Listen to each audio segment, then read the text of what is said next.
இன்றைக்கு ஒன்றும் என் மனதையோ என்னுடைய சரீரத்தையோ என் ஆவியையோ கலக்கமுறை செய்யவில்லை. ஏனென்றால் நன்றாய் அவருக்கு தெரியும் நான் அவர் எவ்விதமாய் கண்டேன், அவர் எவ்விதமாய் எனக்கு இருந்தார் என்பதை நான் அறிந்தேன். இன்றைக்கு உங்களுக்கு முன்பதாக நான் சாட்சியாய் இருக்கிறேன். எனக்கு நம்பிக்கை உண்டு. அவரை பின்பற்றுகிற நான் ஒருபோதும் வெட்கப்பட்டு நான் சீரழிந்து போகவில்லை. என்னை எல்லாவற்றிலேயும் அவ்வளவாய் நன்மையினாலே நடத்தி வருகிறார். ஆகவே அன்பான தேவனுடைய பிள்ளைகள் ஆண்டவர் வாக்குத்தத்தம் கொடுத்திருக்கிறார். என்னை பின்பற்றி வா, ஜீவ ஒளியை அடைந்திருப்பார். உண்மையான சந்தோஷம், உண்மையான சமாதானம், ஆவியிலேயும் ஆத்துமத்திலேயும் சரீரத்திலேயும் அவை உனக்குரிதாய் இரக்கம். உன்னை ஒன்றும் சேதப்படுத்த முடியாது. ஆகவே இந்த வார்த்தை ஆண்டவர் சொல்லுவதை நாம் பின்பற்றுவதாக இருக்க வேண்டும். வாசிக்கலாம், உன்னை சகல நன்மைகளோடு பாதுகாப்போடு கூட தேவன் உன்னை நடத்துவார். நெகேமியாவின் புஸ்தகம் 9ஆம் அதிகாரம் 12-14 நம்ம வாசிப்போமாய். அங்கே சொல்லப்பட்டிருக்கிறது, நீர் பகலிலே மேக ஸ்தம்பத்தினாலும் அவள் நடக்க வேண்டிய வழியை அவர்களுக்கு வெளிச்சமாக, இரவிலே அக்கினி ஸ்தம்பத்தினாலும் அவர்களை வழி நடத்தினீர். அவர் உன்னை வழி நடத்தும். மேகத்தினாலும் அக்கினி ஸ்தம்பத்தினாலும் அவர் நடத்துவார். அது மாத்திரமல்ல, 15ஆம் வசனம் விதமாய் சொல்லுகிறது, அவள் பசிக்கு வானத்திலிருந்து அப்பத்தை கொடுத்து அவள் தாகத்துக்கு கண்மலிருந்து தண்ணீர் புறப்பட பண்ணினேன். அது மாத்திரமல்ல, அவளுக்கு கொடுப்பேன் என்ற தேசத்திலே அடுத்து சென்றவர் பிரவேசிங்கள் என்று சொன்னவர். இந்த வசனத்தை யோசித்து பாருங்க. எகிப்திலிருந்து புறப்பட்ட தேவனுடைய மக்கள், அவரால் மீட்கப்பட்டவர்கள் வந்த பொழுது அவள் ஒன்றை தான் அவள் செய்தார்கள்.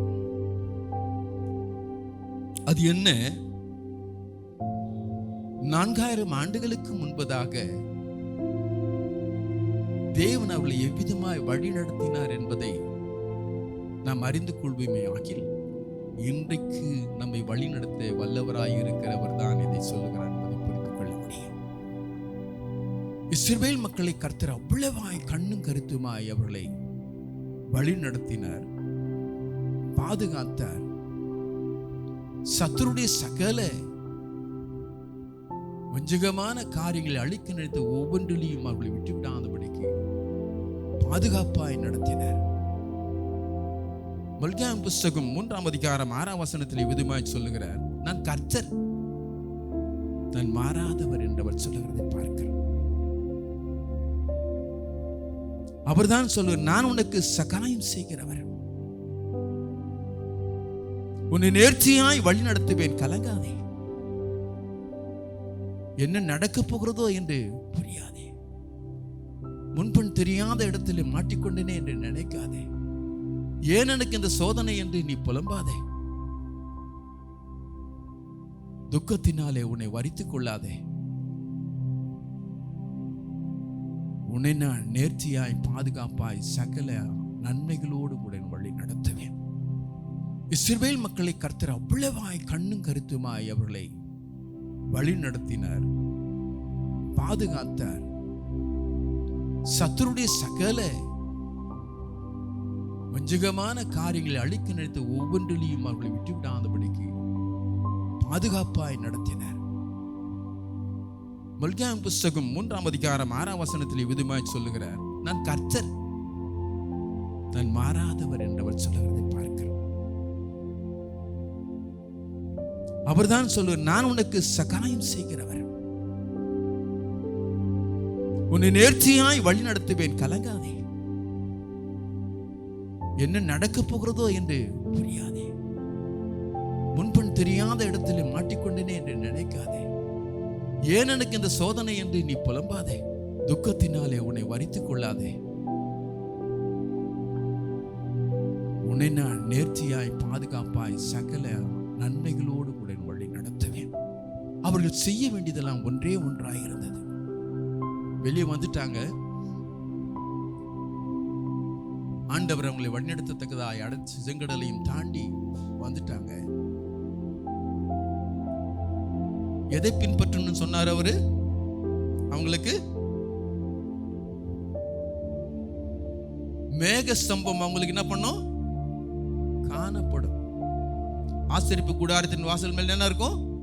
மேக ஸ்தம்பம் இருக்கும். அவங்க என்ன செய்யணும்? காலையில எழுந்த உடனே என்ன பார்க்கணும்? எதை பார்க்கணும்? அவங்க ஆசரிப்பு கூடாரத்தை நோக்கி பார்க்கணும். அங்க எதை காணணும்?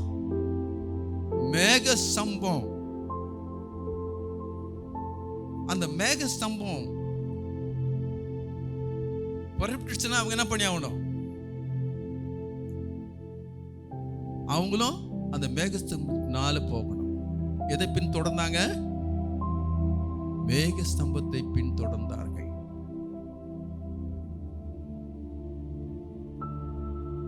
அது எங்கே தங்குதோ அங்க என்ன பண்ணிடணும்?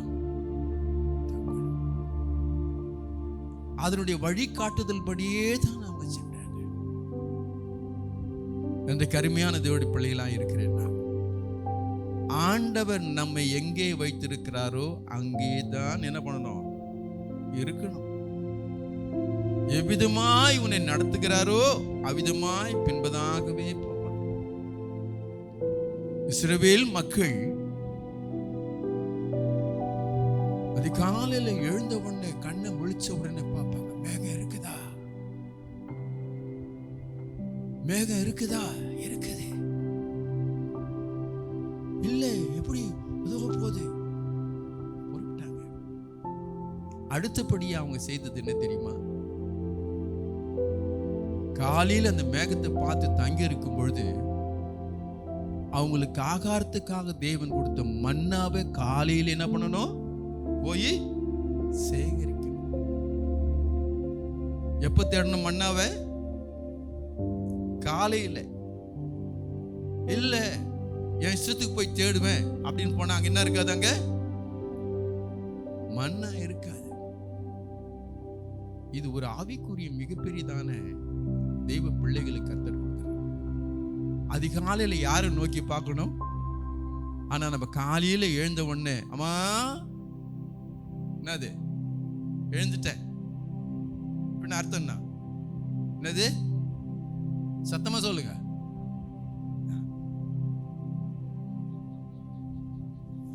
எழுந்த உடனே அடுத்தது யோசிப்போம், இந்த நாள் எப்படியோ. ஆனா தேவனுடைய பிள்ளைங்க கண்ணை விழிச்ச உடனே ஆண்டவர் நோக்கி, என்னை நோக்கி கூப்பிடு, நான் உனக்கு மறு உத்தரவு அருளி செய்வேன். இன்றைக்கு தேவனுடைய பிள்ளைகளாக இருக்கிற நாம் எத்தனை பேர் காலையில் எழுந்த உடனே படுக்கையிலேயே முட்டி போட்டு கர்த்தரை நோக்கி பார்க்கிறோம்? கர்த்தாவே, இந்த இரவு முழுவதும் என்னை கண்ணின் கருமணி போல நீர் பாதுகாத்தீர். இரவின் பயங்கரத்திற்கும் கொள்ளைக்கும் ஆண்டவரே நீர் என்னை பாதுகாத்தீர், நன்றி என்று சொல்லி காலையில கர்த்தரை நோக்கி பார்த்து சொல்லுகிறவர்கள் எத்தனை பேர்? இன்றைக்கும் அப்படிப்பட்ட பிள்ளைகள் தேவனுடைய பிள்ளைகள் இருக்கிறார்கள். அடுத்தது என்ன செய்யணும்? கர்த்தருடைய வசனமாகிய மன்னாவை என்ன பண்ணணும்? எடுக்கணும், வாசிக்கணும். எத்தனை பேர் காலையில வேத வசனத்தை வாசிக்கிறீங்க? இந்த வேத வசனத்தை நீ காலையில எடுக்கலன்னா அந்த நாள் உனக்கு துக்கம் என்பதை அறிந்து கொள், பயம் என்பதை அறிந்து கொள். வழியிலே உனக்கு திகில் உண்டாகத்தக்கதா எந்த வழி போகிறது, என்ன செய்வது என்று தெரியாமல் இருப்பாய். அங்க வேத வசனம் சொல்லும். உனக்கு வேத வசனத்தை தேடும் பொழுது அதிகாலையில் என்னை தேடுகிறவர்கள் கண்டடைவார்கள். காண்கிற அவர் உன்னோடு கூட அவர் பேசுவார். கர்த்தருடைய வசனத்துக்கு முதலிடம் கொடுக்க வேண்டும். பிரியமான தேவனுடைய பிள்ளை, இந்த இஸ்ரவேலர்கள் இதை இரண்டை செய்தார்கள். மேகஸ்தம்பமாய் இருக்கிற கர்த்தரை நோக்கி பார்த்தார்கள். அடுத்தபடி அவருடைய வார்த்தையாகிய மன்னாவை புசித்தார்கள்.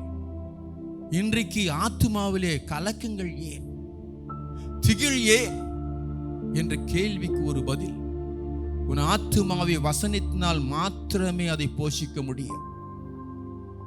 உலகத்தில் கிடைக்கிற ஆகாரத்தினாலே உன் ஆத்துமாவை நீ போஷிக்க முடியாது. அதனாலே ஆத்துமாவுக்கு சத்துவம் கிடைக்காது. வேத வசனத்தை எவ்வளவாய் வாசிக்கிறீர்களோ அவ்வளவு ஆத்துமாத்திலே சக்தி அதிகமாய் இருக்கும். அன்பான பாஸ்டர் நான் அடிக்கடி பார்ப்பேன். நான் பணித்திருந்த வேலை ஸ்தலத்தில் அவர் இருந்தார். அப்படி நண்பர்கள் சாதாரண நண்பர்கள் அல்ல. அவனோட இருந்த ஒரு 10 பேர் கிட்ட மேல இருக்கும். அவரோட இருப்பாரு. ஆனா வித்தியாசம் தெரியும். என்றைக்கு மீட்கப்பட்டாரோ, தேவனை ஏற்றுக்கொண்டாரோ, அவரை நான் கவனிப்பேன். நான் வெளியே வருவேன். எனக்கு வெளியே வரதுக்கு போறதுக்கு பர்மிட் எனக்கு உண்டு. ரயில்வேல எந்த நேரத்தில் வருவேன், எந்த நேரத்தில் போவேன். அப்படி வரும்பொழுது அவங்களோட பண்ண நண்பர்கள்லாம் உட்காந்து சீட் ஆட்டின்னு இருப்பாங்க. இல்லைன்னா வீடு கிடி பிடிச்சிங்கன்னு ஒரே அரட்டை அடிச்சுட்டு இருப்பாங்க.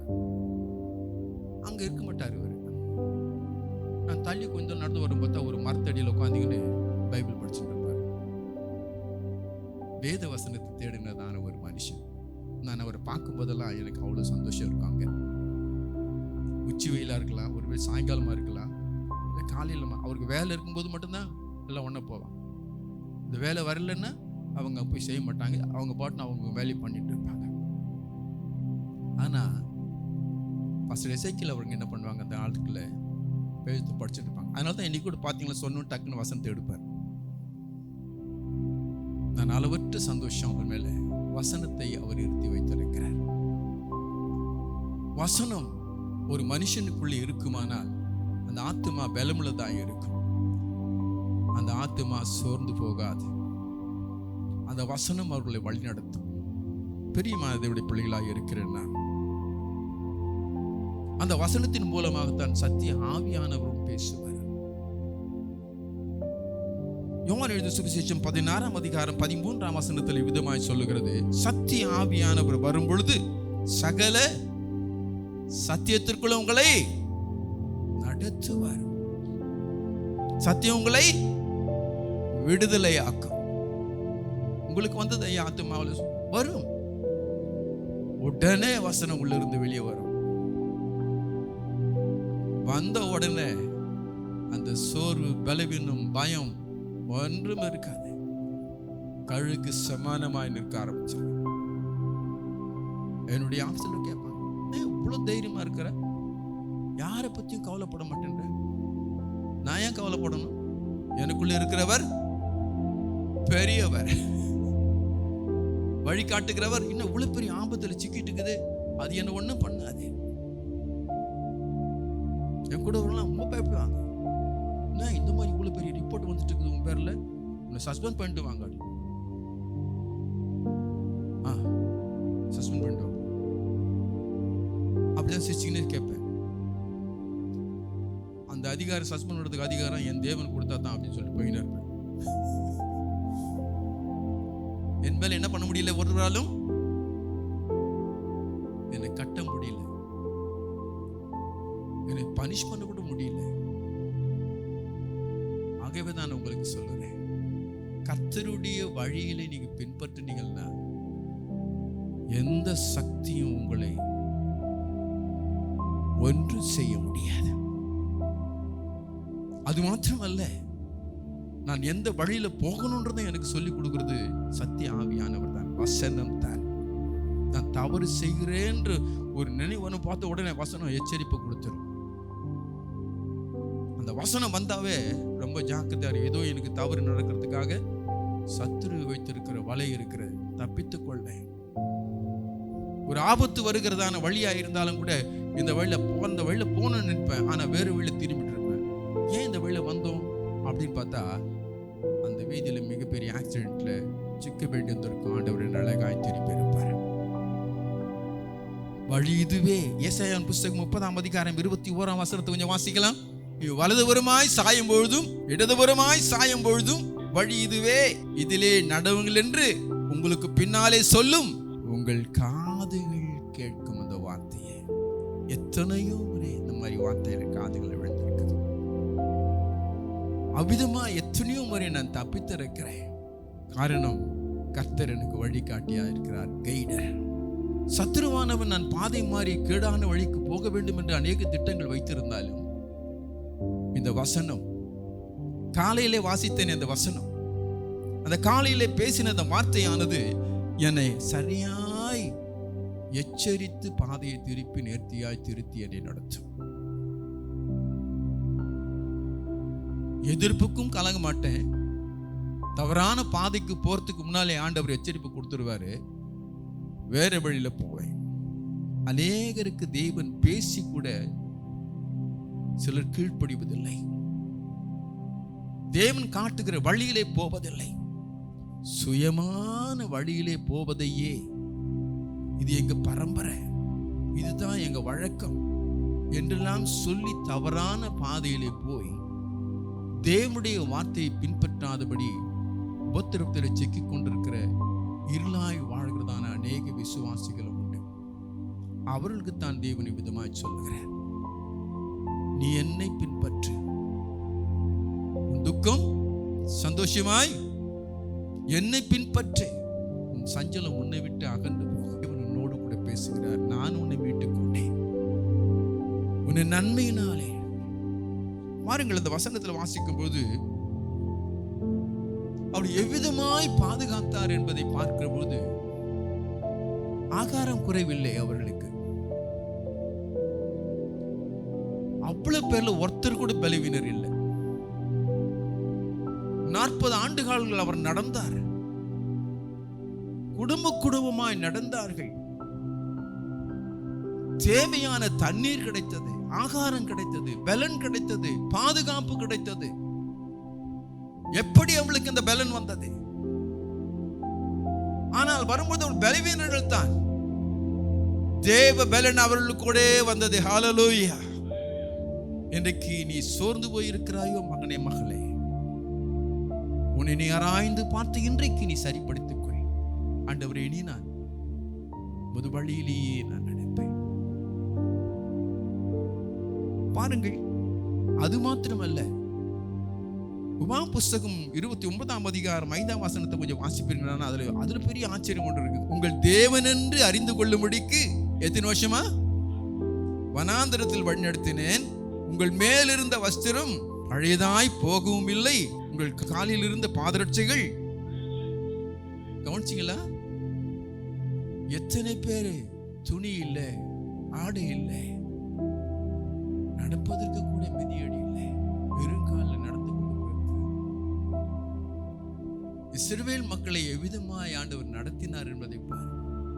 துணி பாய்ச்சல், வஸ்திரங்கள் கிழிஞ்சு போகலை, நாற்றம் அடிக்காத ஆடையிலே தான் இருந்தார்கள். கண்ணும் கருத்துமாய் உனக்கு என்னென்ன தேவையோ அத்தனையும் அவர் நன்மையினாலே தான் அவர் செய்து வந்திருக்கிறார். பாதரட்சியை கூட அவர் அவ்வளவு கவனித்திருக்கிறார். பாதைகள் கரடு முரடானது, விஷப்பற்கள் நிறைந்து கீழே விழுந்திருக்கிற அவைகள் என் பிள்ளைகளுடைய காலிலே குத்தி சேதத்தை விளைவிக்க கூடாது என்பதற்காக எத்தனை பாதுகாப்பாய் அவர் நடத்திருக்கிறார். அவங்களுக்கு எங்கே கடை இருந்தது? துணி கடை இருந்தது, செருப்பு கடை இருந்தது, ஹோட்டல் இருந்தது. அவளுக்கு எங்கே பணம் இருந்தது? வனாந்தர வழி, ஒன்றுமில்லாத வழி, ஆபத்து நிறைந்த வழி, துஷ்ட மிருகங்கள், விஷப்பாம்புகள், பனியும் மழையும் கொட்டி கொண்டிருக்கிற நிர்கதியான நிலையிலே அவர்கள் நிற்கிற பொழுதும் கூட, நடக்கிற பொழுதும் கூட தேவன் வேக ஸ்தம்பமாகவும் அக்கினி ஸ்தம்பமாகவும், எத்தனை லைட் இருந்தது அங்கே, இருளிலே அவளை வழி நடத்தினார்.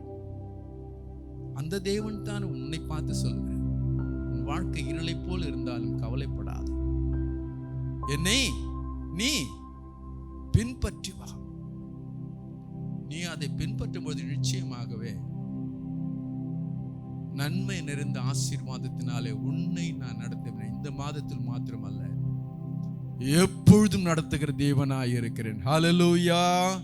எத்தனை பேர் விசுவாசிக்கிறீங்க? உண்மையாய் ஆண்டவரே உமது வழியை பின்பற்றுவேன், முழுதுமாய் அர்ப்பணிக்கிறேன் என்று சொல்லுகிறவள் கரங்களை உயர்த்தி நாம் அல்லேலூயா என்று சொல்லுவோம். அவர் பொறுப்பெடுத்துக் கொண்டார் உன்னை. அவரை பின்பற்றுகிறவள் என்ன நடந்தாலும் சரி, உலகம் நம்மை நோக்கி வந்தாலும், அதிர்ச்சியான காரியங்களை கொண்டு வந்தாலும் கலங்காதீங்க. நம் தேவன் நம்முடனே. Praise the Lord. அடுத்தது இன்னொரு காரியத்தை சொல்லி முடிக்க விரும்புகிறேன். ஜீவ ஒளியை அடைந்திருப்ப. அதுல கடைசியாக குறிப்பிட்ட ஒரு வார்த்தை ஒன்று உண்டு. தேவனுடைய அதிகாரத்தை பெற்றிருக்க நீ நடந்து வந்தீன்னா தேவனுடைய அதிகாரமும் வல்லமையும் உன்னிலே நிரம்பி இருக்கிறத நீ அறியாம இருக்கலாம். அறிந்திருப்பான். சத்துரு அதை கண்டு அலறுவான், அவன் கொக்கரிப்பான், பயமுறுத்துதான காரியங்கள்லாம் கொண்டு வருவான். ஆனாலும் கர்த்தர் என் தேவன் என்று பின்பற்றின உனக்குள்ளே அவர் அதிகாரத்தை பறித்து கொடுத்திருக்கிறாரே, அதன் மூலமாக ஒரு மிகப்பெரிய வல்லமையான காரியத்தை நீ செய்ய முடியும். ஆகவேதான் வேதம் சொல்லுகிறது, 2 தீமோத்தேயு புத்தகம் 2ஆம் அதிகாரம் 1ஆம் வசனம், நீ கிறிஸ்து இயேசுவில் கிருபையில் பலப்படு. 1 தீமோத்தேயு புத்தகம் 1ஆம் அதிகாரம் 18-19 நீ வாசித்து பார்ப்பீர்கள். விசுவாசமும் நல்மன சாட்சியும் உடையவனாயிரு. கர்த்தரை விட்டு பின் பார்க்காதே. ஒரு வார்த்தைக்கு முழுமையாய் கீழ்ப்பட்டு விசுவாசமாய் நல்மன சாட்சியோடு கூட. ஆலயத்தில் பக்தி உள்ளம், வெளியில பக்தி அற்றவன். வேஷம் போடாதே, உண்மையாய் நீரு. உன்னை பார்த்தா சத்துரு அலறுவான். ஏன் கிட்ட தேவனுடைய அதிகாரம் உனக்குள்ள வந்துடுச்சு.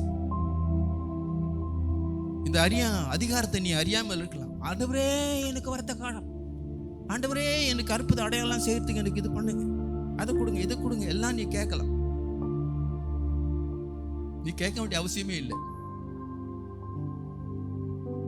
காரணம் என்ன? தானாவே உனக்குள்ள அது வந்து நிரம்பிடும். ஒன்றே ஒன்றுதான், அவர் வார்த்தைக்கு கீழ்ப்படிந்து பின் செல்லணும்.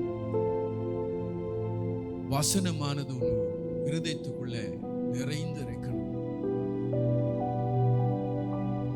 பாருங்க, மோசஸ் சீனா மலைக்கு போனார், தேவனோட பேசிட்டு இருந்தார். இறங்கி வர்றாரு, இஸ்ரவேல் ஜனங்க பார்க்கறாங்க. என்ன காரணம்? பயந்து இவங்க என்ன பண்ணிக்கிறாங்க, முக்காட. ஆனா ஏன் இவங்க முக்காடு போட்டுக்கிறாங்க, ஏன் என்ன பார்த்து பயப்படுறாங்க, ஏன் ஒளியறாங்க அப்படின்னு பார்த்தா, மோசேயின் முகம், தேவனுடைய பிள்ளையே நான் அழகா இல்லை, நான் கலரா இல்லை, நான் அவங்கள மாதிரி இல்லை இவங்கள மாதிரி சொல்லாத. தேவனுடைய வெளிச்சம் உனக்குள்ளே வந்துடுதுன்னா உனக்கு முன்னால யாரும் நிற்கவே முடியாது. அது மாத்திரமல்ல, அதிகாரம் உனக்குள்ள பலமாய் வல்லமையாய் கிரியை. நீ சொல்ல எதுவோ அது சொல்லாகும், கட்டளையிட நீ சொன்னா நடக்கும். காரணம் நீ பின்பற்றுகிற விதம் தான் ஜாக்கிரதையா இருக்கணும். பாவத்திலையும் பரிசுத்தத்திலையும் இருப்பேன், ரெண்டும் ஒண்ணுதான் நினைக்காத. நல்மன சாட்சியோடு கூட பரிசுத்தத்தோடு உன்னை காத்து. நான் பரிசுத்தராய் இருக்கிறது போல இந்த உலகமானது பரிசுத்தத்துக்கு எதிராக இருக்கிறதுனால உன்னை கொண்டு முக்கி நினைச்சு. எத்தனை விதமான கேடுபாடான மாம்ச உலகத்தின் இச்சைகளை கொடுத்து தேவனுடைய கட்டளையை மீற செய்யத்தக்கதாக கிரியை செய். உலகத்தின் அற்ப ஆசைகளுக்காக நீ போய் சிக்கிடாதே. நான் யார் என்பதை அறிந்து கொள். நான் தேவனுடைய பிள்ளை, தேவனுடைய அதிகாரத்தை நான் பெற்றிருக்கிறேன். Praise the Lord. தேவனுடைய வல்லமை எனக்குள்ளே இருக்கிறது. உனக்கு யாரும் சொல்ல வேண்டியதே இல்லை. ஜோசிங்கிட்ட போகாத, ஓலை எடுத்து பார்க்காத, அங்கே இங்க குறி சொல்லுகிட்டு ஓடாத. தேவன் உனக்கு அவரை பின்பற்றும் போது இவையெல்லாம் உனக்குள்ளே இருக்கும். உன்னோடு கூட அவர் பேசுகிறவர். ஆண்டவரை பின்பற்றுகிற ஒவ்வொரு உள்ளங்களிலும் கர்த்தர் வரங்களினாலே நிரப்பி இருக்கிறார். அதிசயங்களை செய்ய வல்லமை அவர் நிறுத்திருக்கிறார் என்பதை அறிந்து கொள்வீர்களாக. உனக்கு அவர் கொடுத்திருக்கிறது அதிகாரம். ஆதாமிடத்திலிருந்து பறித்துக் கொண்டுதான அந்த சத்துருடைய வல்லமையை, அதிகாரத்தை தேவன் மீட்டு உனக்கு கொடுத்திருக்கிறார். ஆதாமுடைய மக்களாயிருக்கிற உங்களுக்கு அவர் கொடுத்திருக்கிறார். இஸ்ரவேலின் ஜெயபலமானவர் உனக்குள்ளே அவர் வாசம் செய்கிறார். ஆகவே தான் அவர் சொன்னார், உலகத்தில் இருப்பவனை காட்டிலும் பெரியவர். எத்தனை பேர் விசுவாசிக்கிறீங்க? உனக்குள்ளே இருக்கிற ஒரு பெரியவர் உலகம் அறியாம இருக்கலாம், ஆனா சத்துருக்கு நீ யாருன்னு தெரியும்.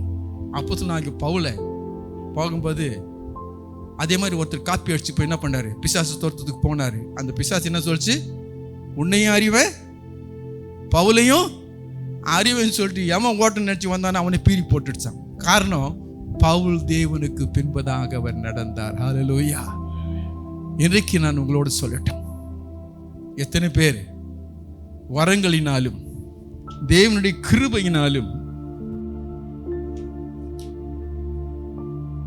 நிரப்பப்பட்டு அதிகாரமுடையவர்களாய் இருக்க போகிறீர்கள் என்பதை நீங்கள் முடிவு செய்து கொள்ளுங்கள். எத்தனை பேர் விசுவாசிக்கிறீங்க, நான் அவ்விதமாய் இருக்கணும், ஆண்டவரே என்னை அவ்விதமாய் நிரப்புங்க, ஜீவ ஒளியை அடைந்திருக்கும்படியாய் செய்யுங்க. உனக்கு ஒரு நன்மை, இஸ்ரவேல் மக்களுக்கு ஒரு நன்மையும் குறைவுபடாதபடிக்கு போஷித்த தேவன், பாதுகாத்த தேவன், அதிகாரத்தை கொடுத்து அவர்கள் எழுத்து வந்த ஒவ்வொருவரையும் ஜெயிக்க வச்ச தேவன், பிரச்சனைகள் எல்லாவற்றிலும் உடனிருந்து வெற்றி கொள்ள செய்வது மாத்திரமல்ல, பரம தேசமாய தேவனுடைய ராஜ்யத்திலே நாம் பிரவேசிக்கும்படியாய் பிரவேசியுங்கள் சொன்ன அந்த வார்த்தையின்படி நம்மளை நிச்சயமாய் அங்கு கொண்டு சேர்ப்பார்.